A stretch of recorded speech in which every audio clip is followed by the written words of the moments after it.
विष्णु कहते हैं मैं सृष्टि का पालन करता हूँ इसलिए श्रेष्ठ हूँ। ब्रह्मा कहते हैं मैं सृष्टि की रचना करता हूँ तो इसलिए श्रेष्ठ हूँ। तो उसी समय उनके बीच से एक साइड में, तो अब इधर देखिए माताएं, एक साइड कौन खड़ा है? विष्णु, और एक साइड कौन खड़ा है? ब्रह्मा।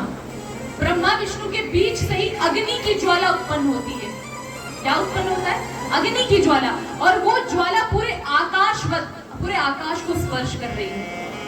और उसी अग्नि की ज्वाला से स्तंभ रूप में भगवान शिवलिंग का प्रादुर्भाव होता है। बोलिए भोले बाबा की जय। तो भगवान जो शिव है सबसे पहले कब प्रकट हुए शिवलिंग के रूप में? जब ब्रह्मा और विष्णु का विवाद हो रहा था, उनके ही बीच से सबसे पहले अग्नि उत्पन्न हुई, और अग्नि की ज्वाला किसको स्पर्श कर रही है? आकाश को। इतनी ऊंची ज्वाला है। और वही प्रभु हमारे एकदम विशाल काय शिवलिंग के रूप में, जिनमें पीठी भी बनी हुई है, पीठ स्तंभ जिसको बोला जाता है, स्तंभ के रूप में हमारे प्रभु वहां शिवलिंग के रूप में विराजमान हो गए। अब ब्रह्मा विष्णु दोनों देखते हैं, कहते हैं अरे बाप रे बाप, ये क्या आ गया हमारे बीच में, हमारे मध्य में? पाषाण जैसे, प्रस्तर जैसे, स्तंभ जैसे शिवलिंग के रूप में क्या आ गया है? तो क्यों ना हम इसका था पता करने के लिए चलते हैं। अब ब्रह्मा विष्णु दोनों इनकी सीमा का आकलन करने के लिए कि देखे तो सही इनका अस्तित्व क्या है, कहां से प्रकट हुए हैं।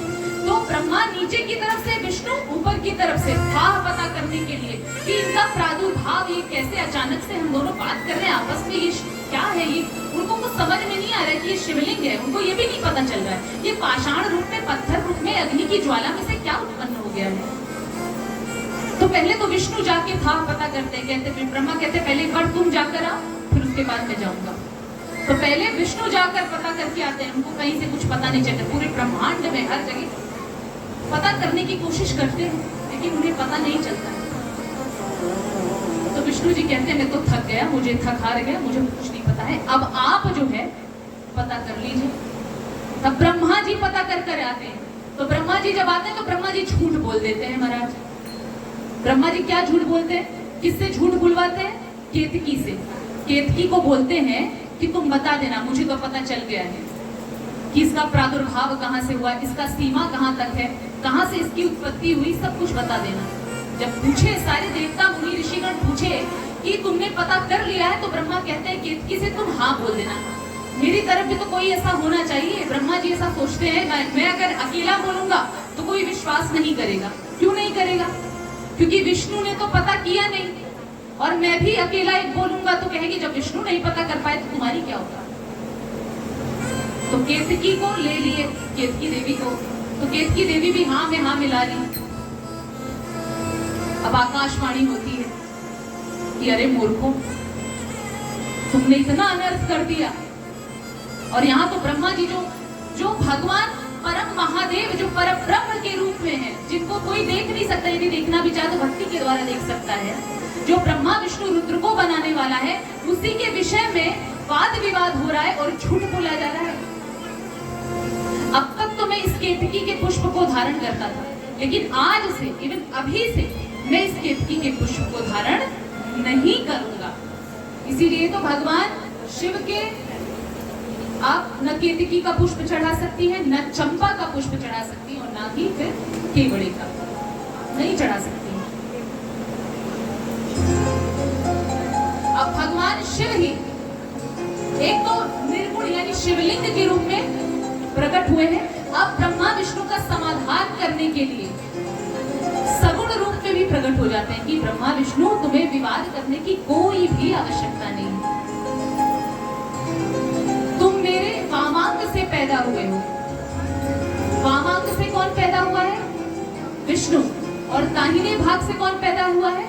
ब्रह्मा। कहते ब्रह्मा तुम दाएं भाग से, तुम भी मेरे अंश हो, तुम भी मेरे अंश हो विष्णु, रुद्र भी मेरे अंश हो। और जो ये शिवलिंग है ना, ये लोक कल्याणार्थ ही प्रकट हुआ है। क्योंकि देखिए कलियुग में जिस तरीके से उद्धार भगवान के सगुण मूर्ति पूजन से नहीं होता, उससे कहीं दुगना ज्यादा पूजा, यदि आप शिवलिंग की पूजा करती हैं तो उससे ज्यादा कल्याण होता है। शिवलिंग की पूजा की विशेष विधि बताई गई है और इसका विशेष प्रभाव बताया गया है। ज्यादा महत्व बताया गया है बजाय शिव की मूर्ति पूजन के। और ये शिवलिंग जो है, कहते हैं भगवान शिव कि ये जो शिवलिंग है सिर्फ मेरा मतलब मेरा ही रूप इसमें समाहित नहीं है, इसमें मेरी प्रकृति यानी शिवा और शिव दोनों के संयोग से ही मैं शिवलिंग के रूप में प्रकट हुआ। और जहां पर प्रभु सबसे पहले प्रकट हुए शिवलिंग के रूप में, उस धरती का नाम, उस जगह का ही नाम क्या पड़ गया? अरुणाचल प्रदेश। क्या पड़ गया? अरुणाचल प्रदेश पड़ गया। वहां सबसे पहले शिवलिंग का प्रादुर्भाव हुआ। मुझे ऐसा लगता है कि आपको अब शिवलिंग के प्रादुर्भाव के बारे में पता चल गया है। इसीलिए तो शिवलिंग को क्या बोला जाता है? ज्योतिर्लिंग। अब आप समझे, ज्योतिर्लिंग भी इसीलिए बोला जाता है। शिवलिंग तो है ही है, लेकिन ज्योतिर्लिंग क्यों बोला जाता है? क्यों? क्योंकि वो अग्नि स्तंभ से, अग्नि से निकला हुआ है, इसलिए ज्योति आगे लगा दिया जाता है, ज्योतिर्लिंग बोला जाता है। बोलिए परम पिता पर ब्रह्म पर